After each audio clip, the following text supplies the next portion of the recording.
Without the encouragement of your father, man, the world is a dismal place. It's very difficult to be a courageous person unless you have your father in body and spirit behind you. It's very demoralizing.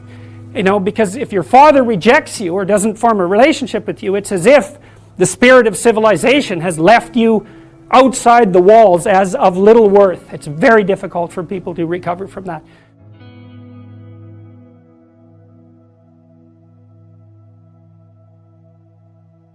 When you leave what's not good, you wash the dust off your feet and you don't look back. And that's a very harsh lesson. When people are beset with a catastrophe, like let's say the death of their father, that they are prone to use that as an excuse for not going about the business that they should be going about. Because they can say to themselves, well, I would accept. And accept, there's always good reasons. I mean, believe me, there's always good reasons for not doing what you should. That's for sure. The reasons pile up day after day to not do what you should, especially because you're aiming at things in the future. You can put them off indefinitely, right, because of the demands of the day. But these stories, they say a variety of things, you know, especially in combination. They say, when you leave somewhere terrible, do not look back. There's no nostalgia. That's the letting the dead parts of yourself go. And then if you're going to follow the good, there's no excuse not to do it, and it means no excuse whatsoever, under any circumstances. And then it's taken even farther with regards to familial relationships. It is, you can't even let them stand in your way. And I think that's all true. And I think I've seen virtually all of that in my clinical practice. Like, there's no excuse whatsoever for not getting at what it is that you should be doing. And I think there's something else that's going on here, especially in the New Testament stories, which is even maybe worse, which is it's absolutely reprehensible to justify your inaction with a catastrophe that extracts mercy from other people. Right? There's a tricky game that's going, well, of course I can't do that. Look at the terrible thing that's just happened to me. It's, yeah, okay, I understand. You're absolved of any necessity to move forward because of your current catastrophe. It's like, well, actually you're not. And it's rather rude of you to use it as an excuse. And it's certainly counterproductive.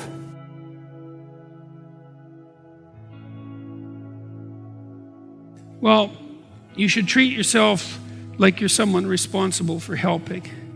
There is this idea that there is a spark of divinity within us, and it is possible that the fact that you have that spark of divinity within you also means that you have the capability to withstand that terrible vulnerability.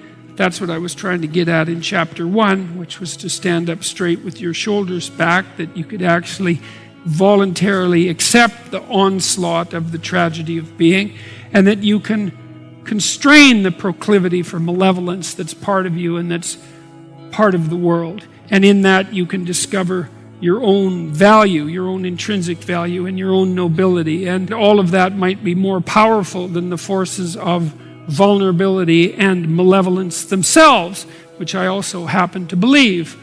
And I think that that is in some sense the fundamental hallmark of faith. And so if life is as difficult as it seems to be, and if you're as vulnerable and weak in a fundamental sense as you definitely are, and characterized by this terrible propensity for the infliction of voluntary suffering on yourself and others, and that destructive tendency, that there's still something within you that's so remarkable and so aligned with order and being in the proper manner, that you can climb above that, and that you can make the proper sacrifices, and that you can set yourself right, and you can set your family right, and you can set the world right, and that the mere possibility that that might occur, that that might be within the realm of potential, means that you have a moral obligation to exercise the responsibility to take care of yourself as if you're something that matters. And that if you did that properly, it might turn out that what you did would matter, that it would matter to you, and that it would matter to everyone around you.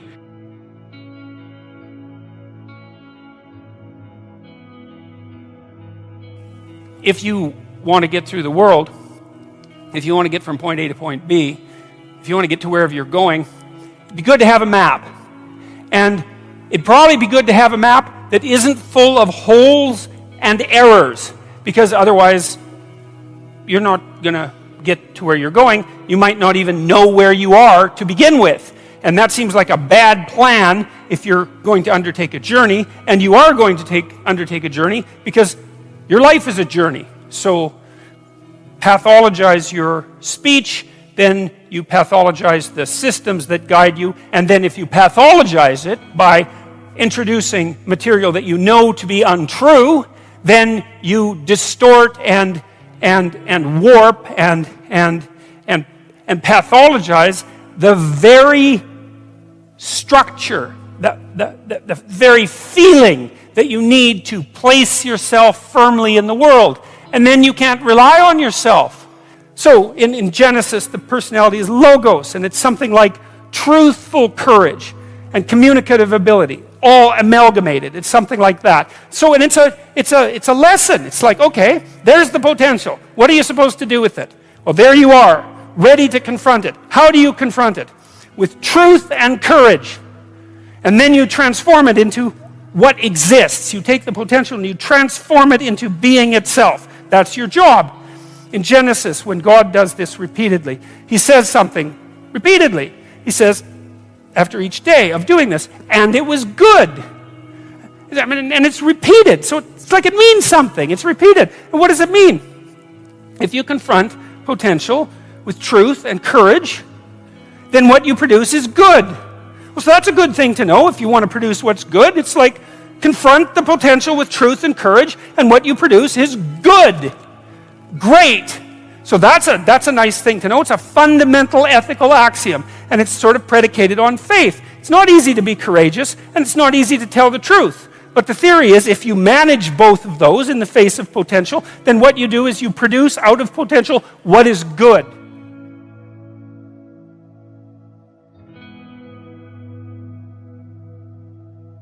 Not only do you have to move from point A to B in life, but point A is often a very difficult place to be, because we're fragile and bounded and mortal and limited, and because we know that. And so one of the implications of that, as many great religious traditions are at pains to illustrate or demonstrate or proclaim, is that life is essentially suffering. And I believe that to be a fundamental truth. But perhaps not the most fundamental truth, because I think the most fundamental truth is that despite the fact that life is suffering, people can transcend that. And partly the way they transcend that is by pursuing things of value. And so that if there is no value proposition at hand, then you have no meaning to justify the difficult conditions of your life. And that's brutally difficult for people. You know, Nietzsche said, he who has a why can bear any how. And you see, and I've certainly seen this as a clinical practitioner, that people who have no purpose in their life are embittered by the difficulties of their life. And they become first bitter, and then resentful, and then revengeful, and then cruel. And there's plenty of places to go past cruel. That's just where you start if you're really on a downhill path.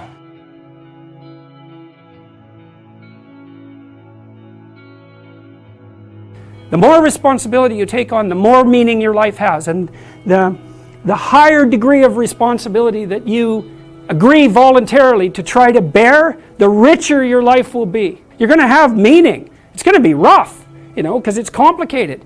You have a complicated job, and you try to help the careers of the people around you. You try to solve tough problems and aid suffering and do all of that. It's like, it's weight.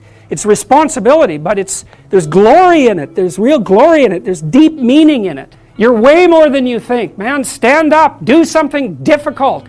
Do something difficult and heroic, right? Burst out of your bonds. It's like, that's a good message. It's a necessary message, because we have to be more than we are, because if we aren't, we're not going to survive.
Anh hay mơ mộng mình thức xa xôi, không màng về tình ái muôn nơi, sống cho là trọn kiếp đây thôi, đâu quan tâm gì chuyện đời. Thế mà lại ngâm tương tư, ông tầm bà mũi xe tơ, đêm nằm trộm nhớ mơ mơ về ai. Thì ra anh yêu rồi, từ ánh mắt nụ cười, từ đôi môi gọi mưa sao xuyến lòng anh. Thì ra mê em rồi, ngày hay đêm ôm lời, chỉ nghĩ đến em thôi, đó là do anh đã yêu rồi, anh đã yêu rồi, anh đã yêu rồi. Anh đã yêu rồi, anh đã yêu rồi,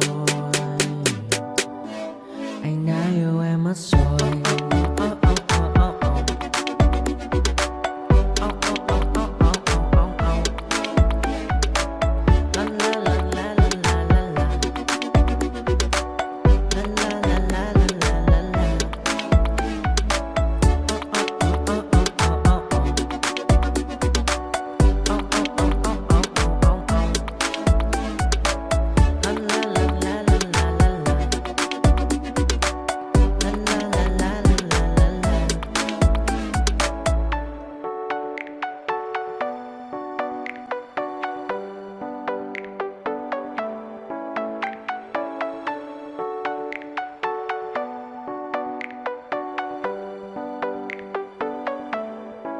Anh hay mơ mộng mình thức xa xôi, không màng về tình ái muôn nơi, sống cho là trọn kiếp đây thôi, đâu quan tâm gì chuyện đời. Thế mà lại nằm tương tư, ông tầm bà mũi xe tơ, đêm nằm trộm nhớ mơ mơ về ai.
But if I lay down and I play dead and I stay dead, maybe you'll get sick of being the monster out of my head, under my bed. Think you're something out of my nightmares, standing right there.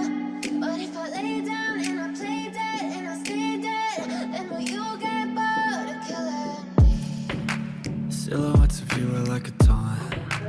Never really know just what you want. With you I don't ever feel calm. I can feel the sweat inside my palms. Play with me like cats and a string. You don't understand the pain it brings. You don't ever wanna give me wings. You don't ever wanna set me free. You know I'm addicted to you, and it's twisted, you've been gifted with the evil voodoo. Got me coming back for more, even when I've been screwed. Dolls full of pins, pierce my heart straight through. I got issues in my head, I like you in my bed, but you keep me on red. Oh, everything is like a test, I better not text or I'll come off desperate. But if I lay down and I play dead and I stay dead, maybe you'll get sick of being the monster out of my head, under my bed. Think you're something out of my nightmares, standing right there.